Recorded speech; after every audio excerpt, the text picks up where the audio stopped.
Hi everyone, welcome to another session. Today we're going to be doing the verses of advice instead of any lengthy prayer. And so before we do that, obviously we're going to do Refuge and Bodhicitta. Okay, here we go. Refuge. I go for refuge to the Buddha, the Dharma, and the Sangha until I reach enlightenment. By the power of the goodness that I have due in giving and the rest, may I reach Buddhahood for the sake of every living being. I go for refuge to the Buddha, the Dharma, the Sangha, until I achieve enlightenment. By the power of the goodness that I do in giving and the rest, may I reach Buddhahood for the sake of every living being. Sangye chudang sokche chongnam la jangchu bardu dagni kyapsu chi daki niso gipe sonam ki jola penche sangye jupa sok.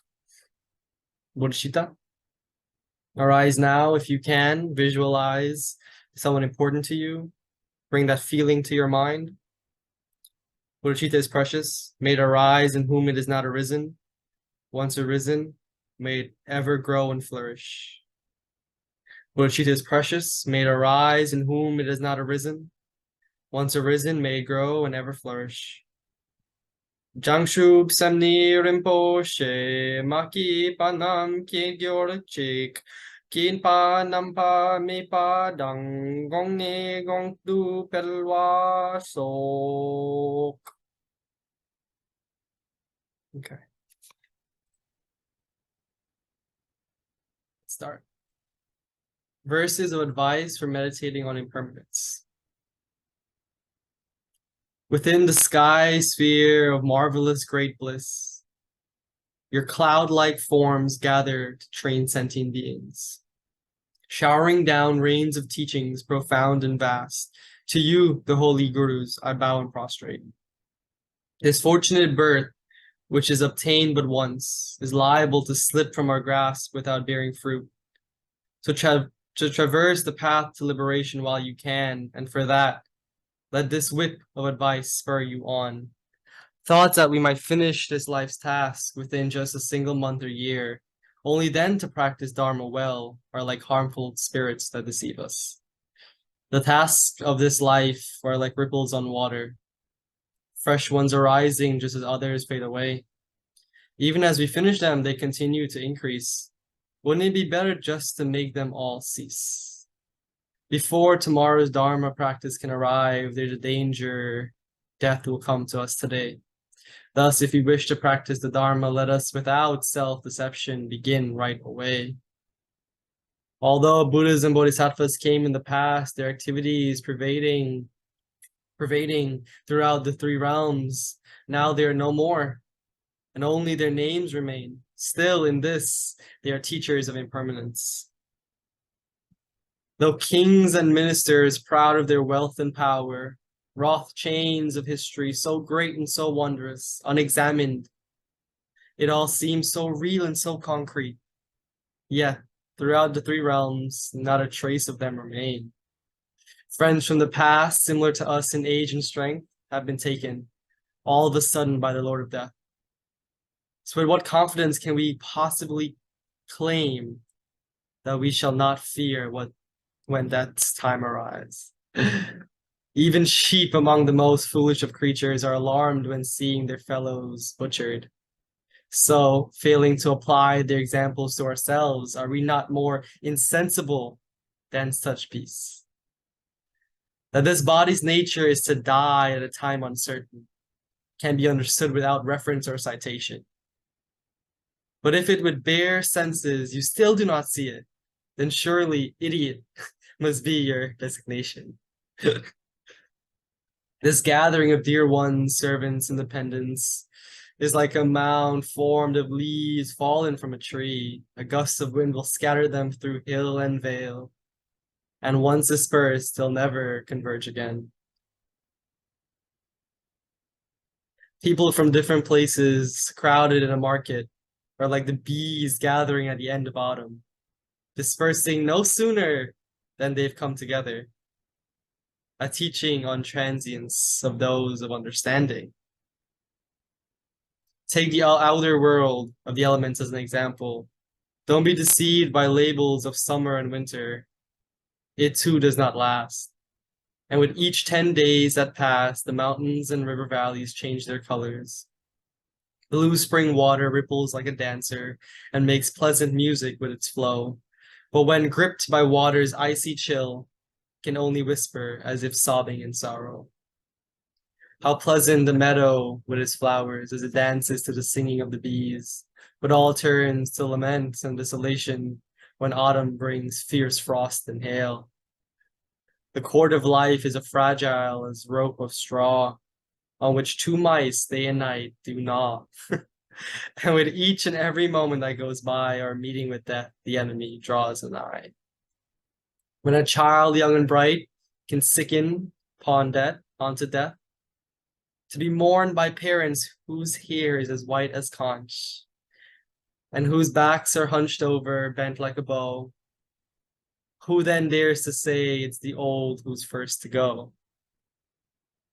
Struck by adversity, as when a crop is stung by hail, the rich man may lament his loss and sorry situation, but he cries for help will likely go unanswered, even by the poor servants he cared for in the past.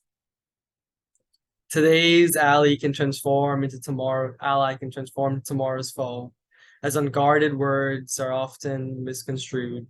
Yet this can provide a teaching that'll put an end to false notions of distant enemy, intimate friend.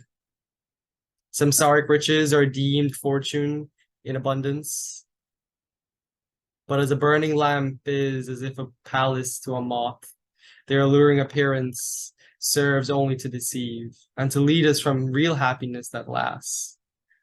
In brief, the Lord of Death will soon arrive, that is certain, even if its time is unknown. And when he comes, there'll be no escape, for as you're caught in this dreadful fangs, even the body you've known for so long must remain in its bed as you go on alone, denied even so much as a backward glance at your wealth, your friends, your servants. All help towards allies, all bettering of foes carried out so tirelessly throughout this life must now be abandoned for the final journey. The only baggage? Your virtues, your flaws. Then, on the intermediate stages and familiar path, you'll face the army of the dreaded Lord of Death. And deceived by samsara's fortunes, you'll be lost. For even seeing your mistake, regret is futile then. The Dharma is your guide on a path unknown. The Dharma is your food on a journey arduous and long. The Dharma is your protector in a dangerous realm. And so engage in Dharma with body, speech, and mind from now on. If at this time, when you have the power for ultimate happiness, you do not build a safe base, what will you do as you draw your final breath and your hysterical mind finds no resting place? This is a song of impermanence, a meditation, a great light for the middle way's illumination. Its purpose is to strengthen the mind's determination for Dharma from the start, in the middle, to ultimate liberation.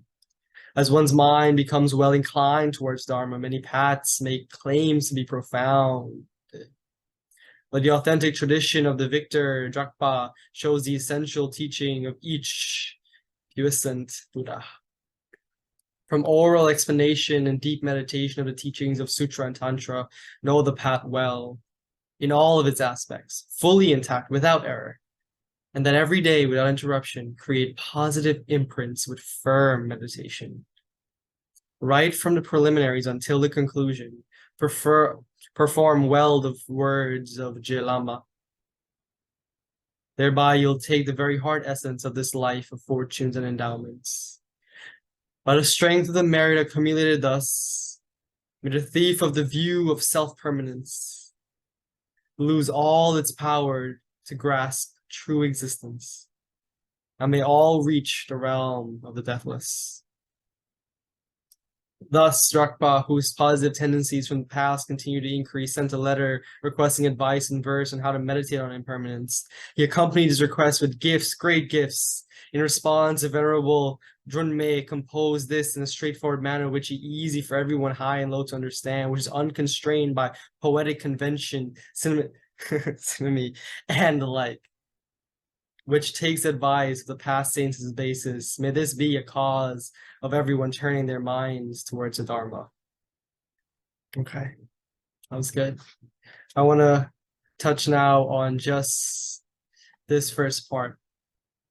Within the sky sphere of marvelous great bliss, your cloud-like forms gather to train sentient beings, showering down rains of teachings profound and vast. To you, the holy gurus, I bow and prostrate.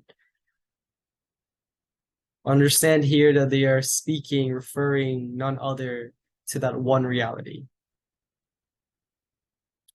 To that one reality.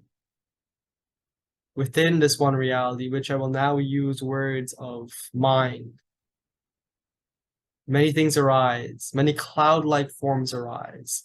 For those of you who have practiced Dharma long enough and received insights in the form of thoughts, understand that this is no other than what they're speaking of. When they say in the vast expanse of great bliss, cloud-like forms gather to train sentient beings, you can relate to this statement very intimately by reflecting back on a time when insight came to your mind in a flash of thoughts, of feelings. These very thoughts, feelings, and perceptions that you arrive at through insight, these are very by nature, those are to the Bodhisattvas. Their nature is great bliss. The insights you received that trained you further, by that insight that allowed you to keep going on the path, that is none other than what we speak of beings being there to help you. This is one intimate way of understanding. There's many more, but this right here, cloud-like forms, insubstantial, fading quickly. The very thoughts that bring insight and feelings that accompany it are like cloud-like forms. None other than that. If I ask you to recall a thought you had yesterday around this time, a single one, chances are you will not remember. There is no trace left behind of that thought. If I ask you to even give me a list of 4 or 5 of them, accurate ones, you might not be able to do that also.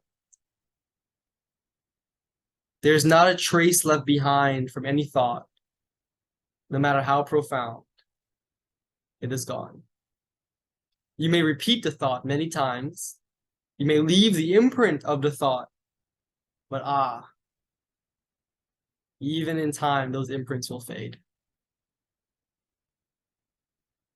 Okay. Now, why impermanence? Why go back to here? Very simple. Over talks with friends and practitioners over the last little while, I've come to realize that the basic concepts, which people still see as basic, my God, how they've forgotten it. You've been practicing for what, years, you want to say?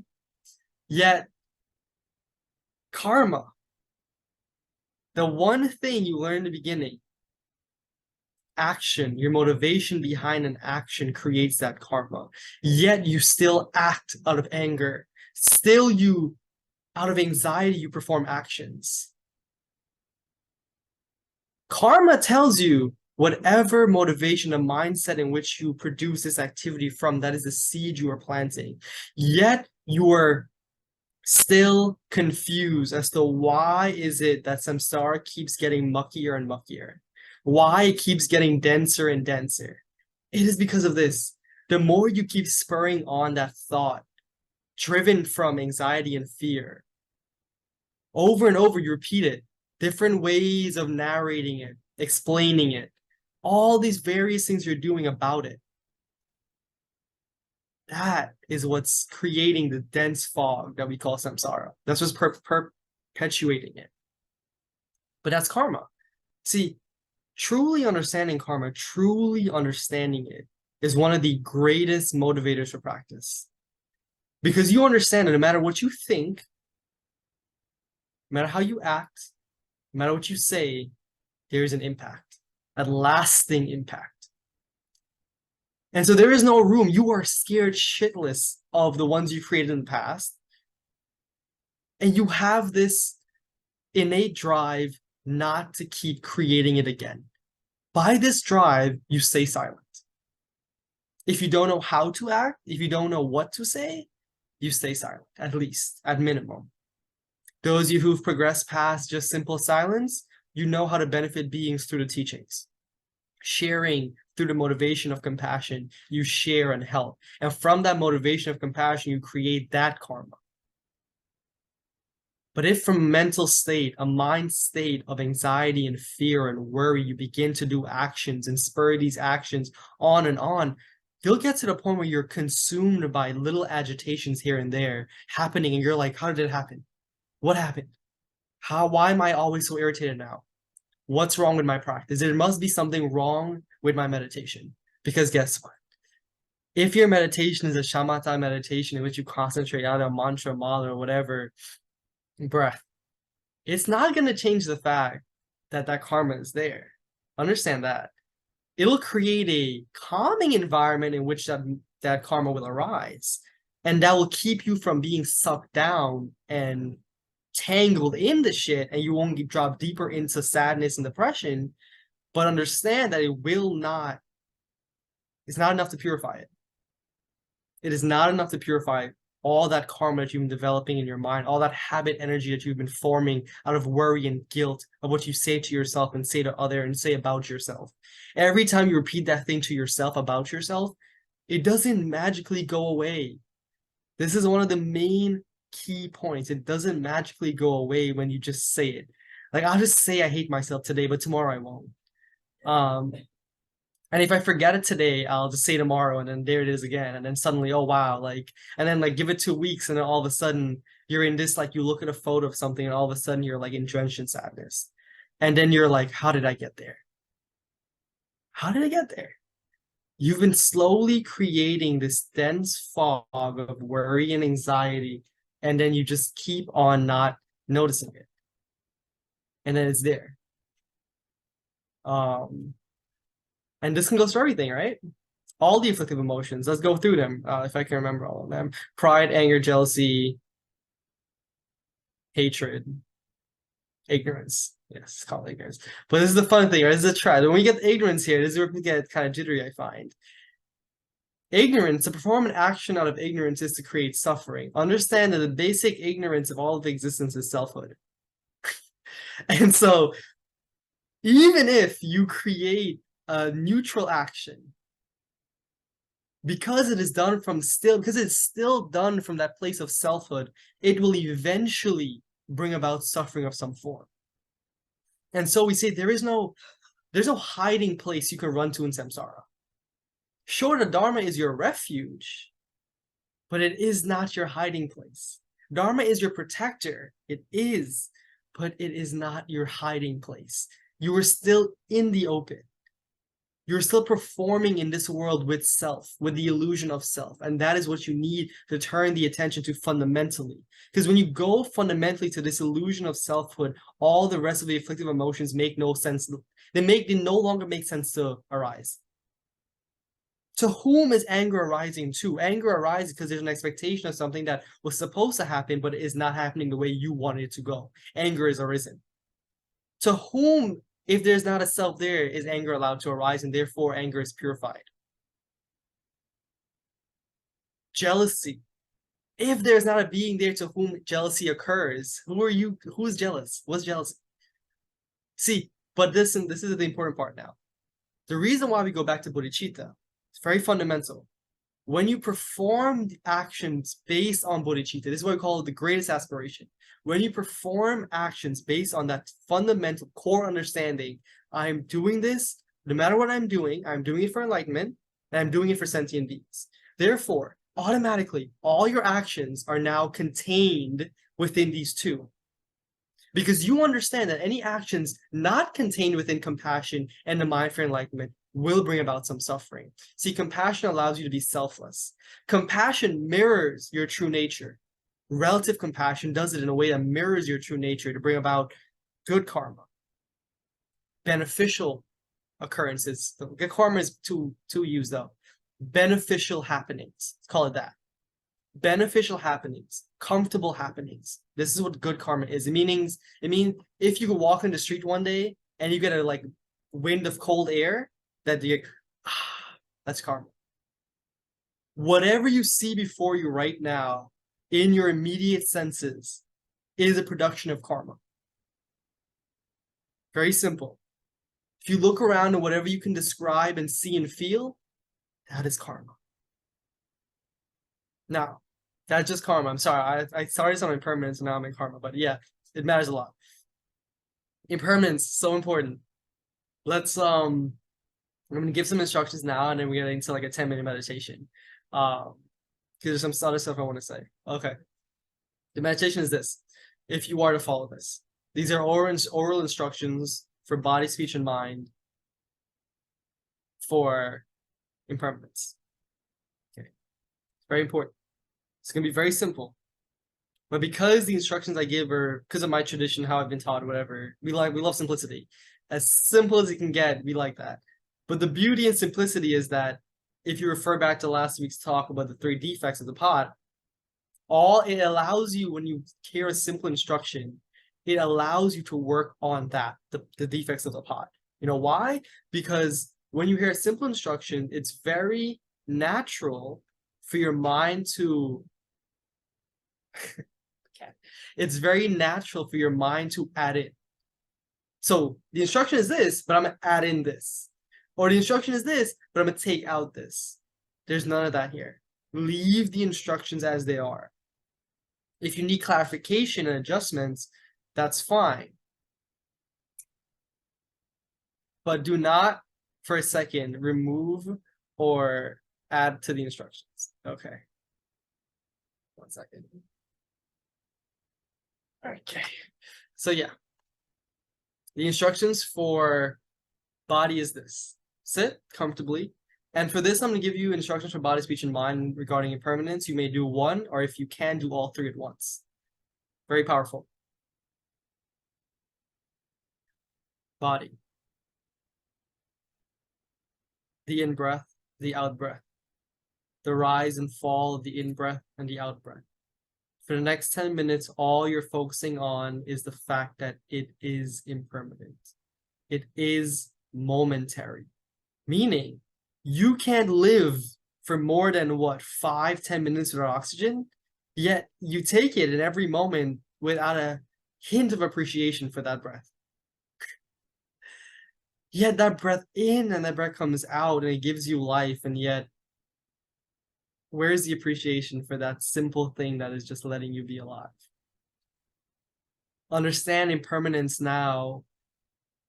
Understanding the impermanence of that breath allows you to feel appreciation. That's what's so important here. And so I want you to focus in, hone in on just this concept. Hold the concept impermanence in mind. Do not contemplate on whatever ideas you've heard in the past, and no, just sit and notice. Goes in, it goes out. It rises, it falls. It is impermanent. Stay with it just as it is. Just as it is, sit with it. That's body, speech. If you choose, you may do a mantra, if you are inclined to. On the same thing will happen. Notice the mantra starts, the mantra ends. You will say it slowly, and you will notice just the impermanence. Notice that you cannot make it last permanently. No matter how hard you try, you cannot keep in the in-breath. No matter how hard you try, the out-breath must go. Those in samadhi will come out. And so, yes, the mantra arises, the mantra falls. Let it happen. Notice the impermanence very keenly. Last body, speech, mind. This might be the subtlest one. Thoughts. You cannot hold a single thought permanent. You cannot hold a single thought permanent. Do not repeat the thought. You cannot hold it permanent. Sit, breathe, and watch as the thoughts come and go. They are not permanent. The thoughts do not last. No matter how horrible, no matter how mighty, no matter how religious, no matter how whatever the thought may be, they do not stay. The thoughts go. And now this. Practicing this, if you do this consistently, this is what's going to happen. When you have emotions, it's going to become habitual now by this practice. When you have intense emotions, this is what's going to happen. The emotion will rise up, the thought sensation will come up, the thoughts of the thoughts of whatever it is causing the emotion, the sensation, the emotion, the body sensation. What's going to happen is, because you've trained your mind to notice impermanence, what's going to happen is, each time an afflictive emotion arises, you're going to cut away at the solidity of the feeling of that emotion. Meaning, when anger and annoyance and frustration arises, you will naturally, because of this training, you will not cling to it so tightly. It will not be able to control you in a sense. Because you will have noticed, oh, why am I holding on to it so tightly? The thoughts are impermanent. The rapid breathing I'm experiencing because of this afflictive emotion is impermanent. And now the speech, what I'm saying about it, is also impermanent. And so you shut up, you simply watch, and you relax. And little by little you do this, it chips away at the illusion of permanency of afflictive emotions you feel. And horrible thoughts you think. The thought patterns that catch you. Okay. To summarize, it's this. Notice impermanence.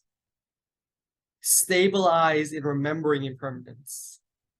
By the force of your knowing and remembering inner impermanence, all will be okay. You will have release from suffering, if temporarily. Okay, let's start. As I said, breath, thoughts, or mantra, whatever one you wish. 10 minutes.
If you may, while doing this, each time you notice the impermanence of whatever object you choose, bring a smile to your face.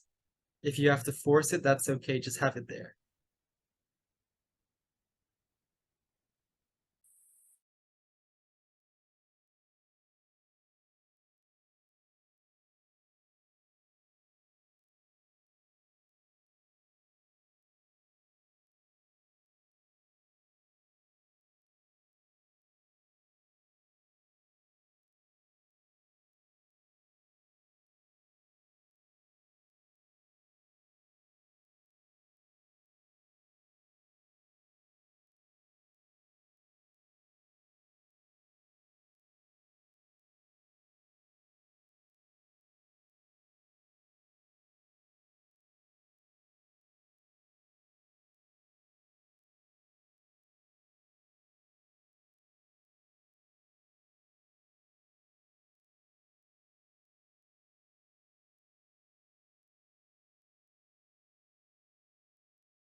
Okay.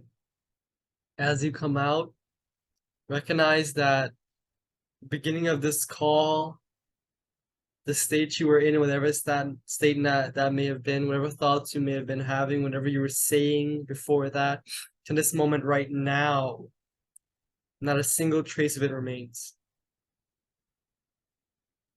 The self that was then is not the self that is now. That is not the self that's arising now. That's not the self that will be arising the next moment. Death is a great, great meditation object. If you can, always meditate on death. In whatever practice you do, meditate on death. It's coming. You don't know when it's coming. It's really always there. No matter how much you wish to deny that it's there, it's always there. A lot of us in the West, because of how it's situated, have grown kind of afraid of it as a topic to talk about. When that comes up, it becomes like a no-no topic. But let me tell you this then. One of the beginning trainings of impermanence that they teach, one of the methods they teach impermanence is very simple. They sit the monks down, get a dead body, and put a dead body in front of them. And you sit and you meditate on that dead body. Fascinating, right? You sit there and you meditate on that dead body. A story of this, I'm going to paraphrase, but during the Buddha's time when he was teaching, it's a great princess, gorgeous, beautiful. The most beautiful in all the land, right? That type of beauty. She passed away due to illness. All the monks, while she was alive, all the monks, no matter who it was, all the monks, all the mendicants, whoever it was, everyone was obsessed with her. She was beautiful, right? How gorgeous she was at that ripe age or whatever. She passed away. The Buddha, because at that point in time, he had some, status.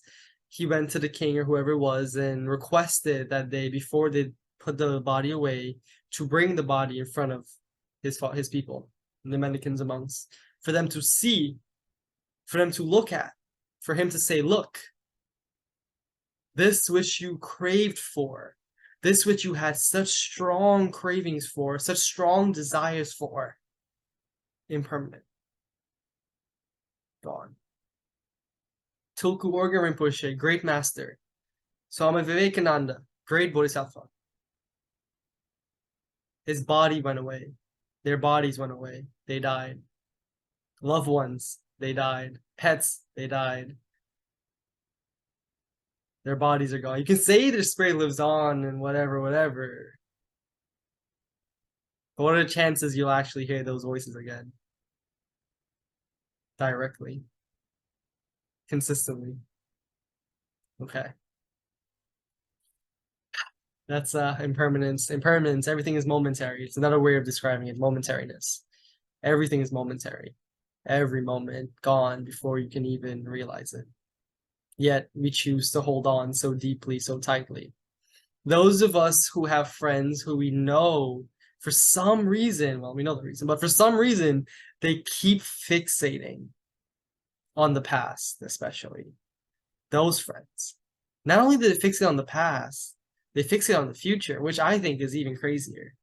Like, yes, plan for a future, do what you gotta do, but why fixate? The difference between planning and fixation is very different.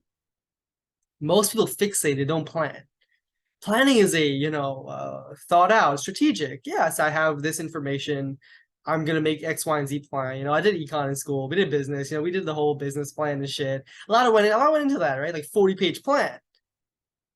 But it isn't what I see people doing. It's very different. That is academically backed, statistically backed planning. What people do in their life is fixation when they think about the future.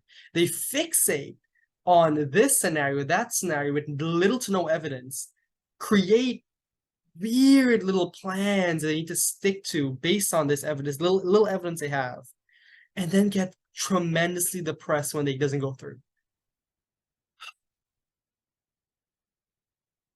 What a happening, right? What a wild thing to do to yourself. No one's doing it to you. What a wild thing to do to yourself. But not only that, to set an expectation in the future and then fixate on the expectation. Expectations are fine as they are, but we do not leave things as they are, do we? We fixate on them. Have your expectations of what your body goal might want to be like, but we don't leave it there. We fixate on it in every moment, thinking while I'm at work, for some reason, I can fixate on my body goal. Nothing you're doing can, in this moment, while you're sitting at work or in your bed at night trying to sleep, will help you with that goal. What will help you is if you focus on your work, get the money, do it well, or go to bed, get the rest. But no, instead you're up late at night fixating on these ideas, these patterns. Do you see the difference between the two? Those who really need to get this through, I'm hoping that you can share with them in your life the difference between fixation and leaving that activity as it is. Very two different things. This idea here, fixation versus leaving it as it is, can work. See, when you leave it as it is, life moves on, life happens. You're not negating life. I'm not saying don't plan, don't expect. See, when people hear teachings and when they say don't think about the future, don't fixate on the future, don't fix on the past, don't fix on the present, they confuse it, thinking, oh, well, how can I live? If I'm not planning, expecting, how can I live? We're not saying don't do these things, but the issue is we don't do them and leave them as just that. We implement all these emotions of anxiety and anger and annoyance, frustration that arises based on our fixation. Afflictive emotions like those arise because of fixation, nothing else. If you were to leave planning by itself, if you were to leave expectations by itself, you will not arise an afflictive emotion of anger, annoyance, frustration, anything of pride, jealousy, when it doesn't go your way, when it doesn't happen the way you want it to happen. That's the difference. I can plan tomorrow I go to the gym. I'm not gonna. Something's gonna happen, or I just don't want to go. And there's no reason I will beat myself up because of it. There's no reason I will sink in sadness because of it. Because I know that whatever happens, whatever comes up then, it's entirely on me. Like, if I want to go, at the end of the day, I'll go. Whatever emotion that is, like, it is in my own responsibility to go push through that. But I will not feel any kind of, blah about it. Lesson fixation. It works. Once again, all these teachings are cool, but when you try to put them into effect, you will see how an untrained mind cannot put these teachings into effect. And if you try, you will succeed to a bit. But if you try to do it consistently, it will not work out because you'll get too distracted, or the mind will be too agitated from all the other shit you got going on that you've been expecting. Because for some reason, all our life is built upon expectations of the next moment. We can't just leave things as they are. It needs to be fixated upon. But yeah. Yes, okay. Before I end the recording, questions that anyone wants to ask that might help others who are watching the recording later. If anything in your practice has come up that you want to share that might help other people, go for it now.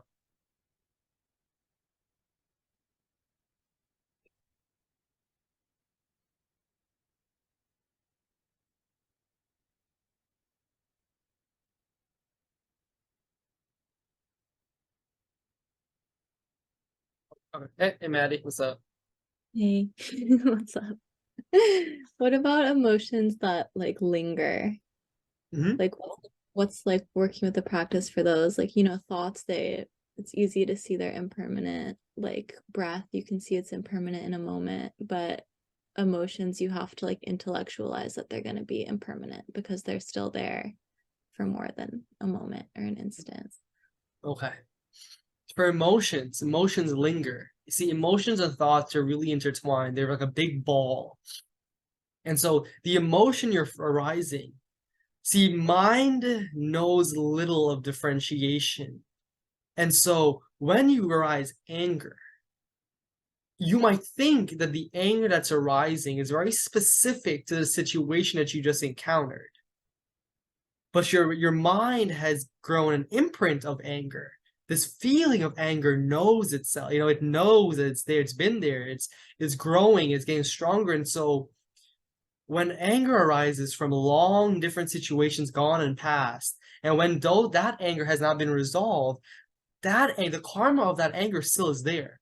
And so when other anger arises, it feels like it lingers because there's a very long trail behind it, an imprint of it. Still impermanent imprint, still an impermanent occurrence. See, this is where it's important. See, this is where we're talking about afflictive emotions, just as you say, because these are what we're pinpointing the method for. When emotions are sensations, because that's what they are, right? You feel emotions, they are sensations. Recognize first and foremost that you feel them as sensations in your body. When those sensations are not there, the emotion is not, it's not there. You might think about it again, arise it again, but when that sensation in the body isn't there, it's not there. This method works the same way. When the emotions are rising in the moment, if you have trained enough, settle the thoughts, first and foremost, settle the thoughts, whatever method you have, settle the thoughts. Do not let those thoughts spur on based on that emotion in that moment. Let them continue afterwards. You can narrate about it afterwards, that's fine. But in the moment, you're concerned with, okay, I'm not going to let this afflictive emotion perpetuate itself. I'm not going to let it keep holding on and building off of itself. And so when you sit with it, it'll take longer at first. At first, it takes longer, but it's not permanent. And so when you sit with it, watch the sensations. And this takes training because at first it's going to be hard. At first, those emotions going to really pull at you because there's just so much of it built up, so much energy behind it built up. But I can tell you, if you keep doing it, what's going to happen is that each time you sit and you say, and not just have the thought impermanence, is difference. This is why we train. Because it isn't like, okay, I have this emotion now and I'm feeling it and I'm almost like, oh, let me remember, oh, like that thing called impermanence. No. It has to have the energy, the force behind it of your single-pointed meditation concentration that you did in meditation. It must have that force. Otherwise, it simply will just be another passing thought. You have not put enough energy and time and effort into this concept impermanence to see that when this emotion arises, you take refuge more in that impermanence idea versus taking refuge in all the thoughts and what you're feeling. There's always that sort of discrepancy there at first until you start to realize you need to put more of yourself and take more refuge in this idea impermanence versus taking refuge in reactivity in the moment to that emotion. Very different. And so the more you do this one, refuge and impermanence, the more this chips away. And before it works very quickly, the more, and if you have devotion too, is even better, because with devotion, you arise devotion for impermanence. And you arise devotion for impermanence, and then by that arising of feeling of devotion, association, devotion, and impermanence, that energy there is stronger than what the emotion you're feeling, the afflictive emotion. Because as you know, those of you who truly know devotion and what that feels like, it's stronger than it's one of the strongest emotions you can feel. It's overwhelming emotion. It's love and joy. It's surrender. That's devotion. If you can have that, that's perfect. But if you can, train in it. And this is why we need to take the Dharma in its whole context.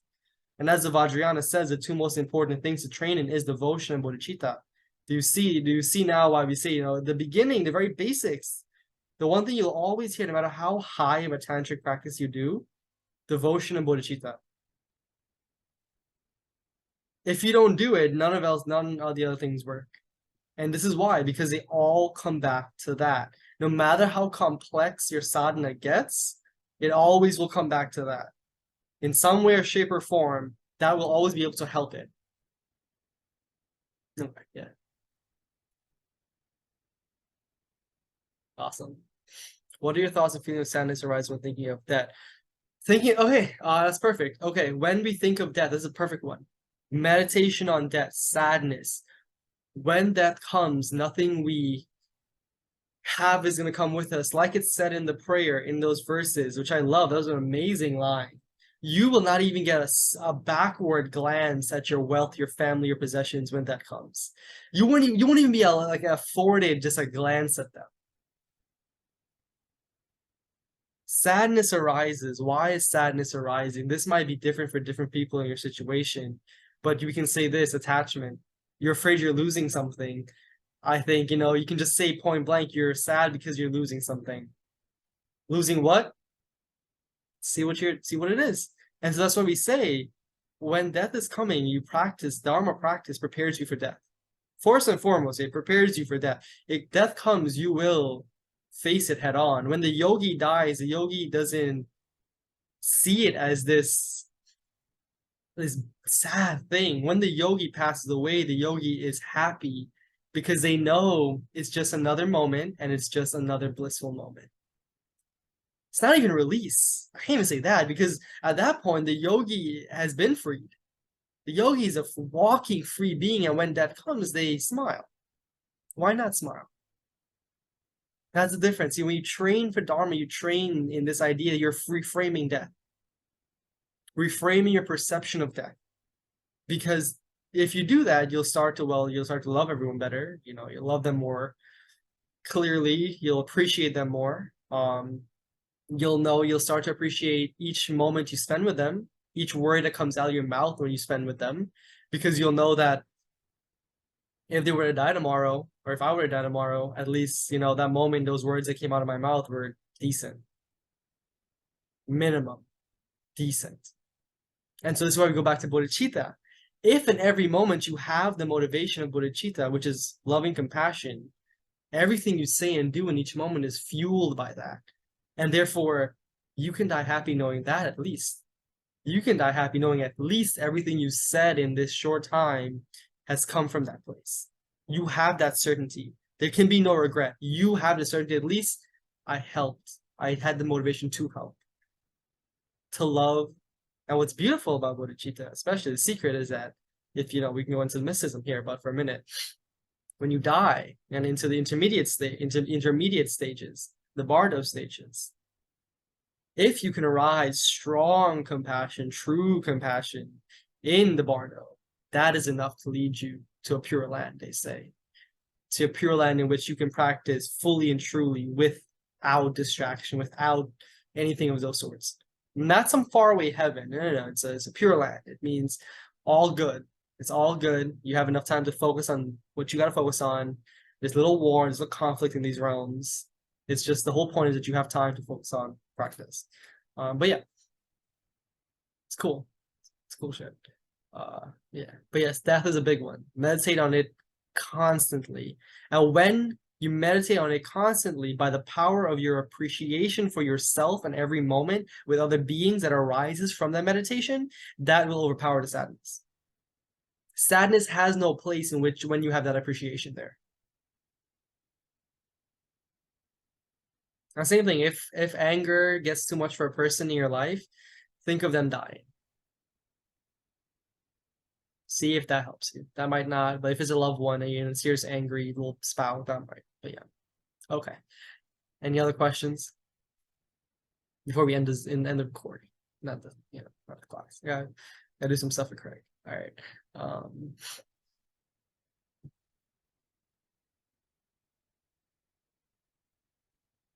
Okay, cool.